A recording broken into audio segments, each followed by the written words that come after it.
श्रीमद् भागवत के प्रथम स्कंद के छठे अध्याय की कथा हम सुनाते हैं। इसमें नारद जी की कथा का वर्णन है।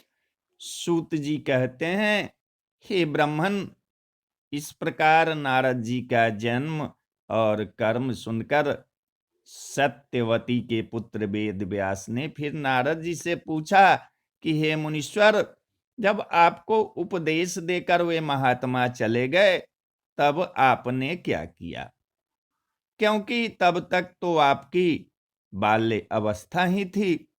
फिर आपने उसके पश्चात की अवस्थाओं को कैसे व्यतीत किया और समय आने पर आपने अपना वह शरीर कैसे त्याग किया? फिर यह काल तो ऐसा प्रबल है जो सभी को भुला देता है। सो उसकी आप पर कृपा है जो आपको अब तक अपने उस जन्म का स्मरण बना हुआ है। नारद जी ने कहा कि हे व्यास जी, मैं अपनी माता का एक ही पुत्र था। वह मुझे बड़ा प्यार करती थी। यद्यपि यह उसकी मूर्खता थी, तथापि उसने मुझे अन्य गति वाले पर बड़ा स्नेह प्रकट किया। वह दिन रात मेरे ही कल्याण के लिए चिंतित रहकर स्वयं ही परवश हो गई थी। इससे उसको तनिक भी ज्ञान न रहा कि यह संसार कठपुतली की नाई है, ईश्वर के बस में है। योगियों के चले जाने पर दिशा, देश और काल को न जानने वाला मैं 5 वर्ष का बालक उसके और पिता के सहारे रहने लगा। एक समय रात को मेरी मां गौ दूहने के निमित्त जो घर से बाहर निकली तो उसे किसी सर्प ने काट खाया। वह मर गई। तब चलो अच्छा हुआ, संस्कार टूटा। ऐसा समझ चिंता रहित होकर मैं उत्तर दिशा की ओर वन को चला आया। कितने ही देशों, वनों और पर्वतों का भ्रमण किया। कितनी ही नदियों में स्नान कर बड़े से बड़े और छोटे से छोटे सुंदर सरोवरों को भी देखा, जिनमें सर्वदा ही विचित्र शब्द करने वाले पक्षी बोलते और घूमते, टहलते तथा कलरव करते थे, जिनके किनारों पर नरकुल, बांस और कूश लगे हुए थे, और जहां सर्प, उल्लू और भेड़िए नाना प्रकार के शब्द कर रहे थे, जिससे वह स्थान बड़ा ही भयंकर मालूम होता था। तब वहां अकेले ही पहुंचकर मैंने थोड़ा विश्राम किया। फिर रास्ते की थकावट और प्यास आदि को दूर करने के लिए मैंने उस एक सरोवर में स्नान कर थोड़ा जल पिया। इससे मुझे बहुत कुछ शांति मिली और मैं स्वस्थ हुआ। तब उसी मनुष्य रहित वन में एक पीपल के वृक्ष के नीचे बैठकर मैंने अपनी बुद्धि से अपने हृदयस्थ देव अर्थात परमात्मा जैसा सुना था उसके अनुसार मैंने ध्यान किया। ध्यान करते करते मेरे हृदय में विष्णु जी का प्रकाश हुआ और मेरे नेत्रों से अविरल अश्रुधारा बहने लगी तथा मुझे रोमांच हो आया और मैं परमानंद सुख को प्राप्त हो गया। फिर तो मुझे अपने और पराये का ज्ञान जाता रहा और मैं उस आनंद के प्रवाह में ऐसा लीन हुआ कि सारी की सारी सुधि बुद्धि खो बैठा, जिससे मेरा वह प्रकाश भी मिट गया और तब मैं महाव्याकुल होकर अप्रसन्न हो गया। मेरे चित्त की वृत्ति ध्यान से अलग हो गई। तब वह सुंदर स्वरूप मुझे फिर कैसे दिखलाई पड़ेगा, इसके लिए मैं फिर अपने मन को स्थिर करके अतृप्त और आतुर सा हो गया।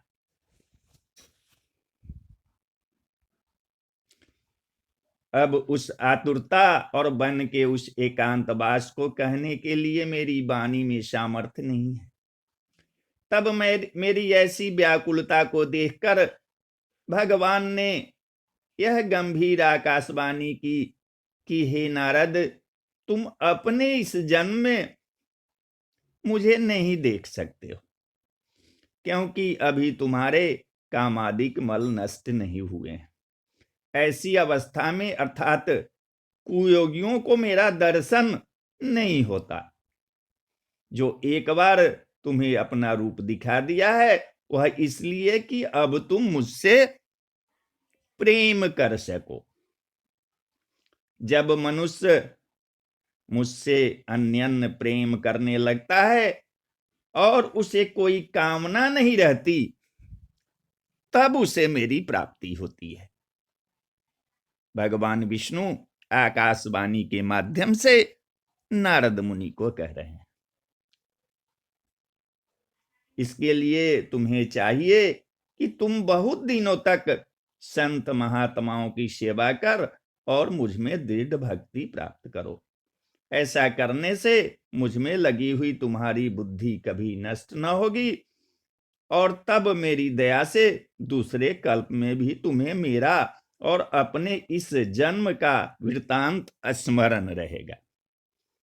ऐसा कहकर वह आकाशवाणी शांत हो गई। मैंने सिर झुकाकर भगवान को प्रणाम किया। फिर मैं प्रसन्न होकर वहां से उठा और अनेकों देशों तथा तीर्थों में घूम घूम कर निर्लज्ज हो उन अनंत भगवान के नामों को उन्हें अनंत भगवान के नामों को मद मत्सर त्याग कर कहने, सुनने और गान करने लगा। हे व्यास जी, इस प्रकार कितने ही दिनों तक मैं श्री कृष्ण जी में अपना मन बुद्धि लगाए निर्मल चित्त से समय की प्रतीक्षा करने लगा। फिर तो समय आते ही सहसा बिजली चमकी और मृत्यु प्रकट हुई। तब पृथ्वी, जल, तेज, वायु और आकाश वाला मेरा यह पंचभूत शरीर नष्ट हो गया और मैं विष्णु जी की कृपा से उनकी श्वासों के साथ ही उनके भीतर चला गया। फिर इसके हजारों गुणों के पश्चात भगवान की कृपा से मैं प्राणों से मरीचि आदि ऋषियों सहित उत्पन्न हुआ। इसमें श्री विष्णु जी की दया से मैं सर्वत्र गमन करने वाला और अखंडित ब्रह्मचर्य व्रतधारी होकर त्रिलोक में भ्रमण करने का अधिकारी हुआ। तब वेद मुख ब्रह्मा ने मुझे यह बीना देकर कहा कि तुम इस बीना को बजाकर विष्णु जी का यशोगान करते हुए सभी जगह विचरण करो और अपने उपदेश से संसारी पुरुषों को शुभ मार्ग दिखलाओ। क्योंकि जिस प्रकार काम, क्रोध और लोभ से नष्ट हुआ मन विष्णु जी की सेवा से शांत होता है, वैसा यम आदि योग के मार्गों से नहीं शांत होता है। हे व्यासदेव, आपने जो मेरा पूर्व जन्म और कर्म पूछा था सो मैंने कहा, अब मैं जाता हूं। इस प्रकार व्यासदेव से कहकर बीना बजाते हुए श्री नारद जी वन की ओर चले गए। वे नारद जी धन्य हैं जो अपनी बीना द्वारा विष्णु जी का यशोगान करते हुए दुखी संसार को सुखी करते हैं। तो बोलिए जय श्री कृष्ण, जय श्री कृष्ण, जय श्री कृष्ण।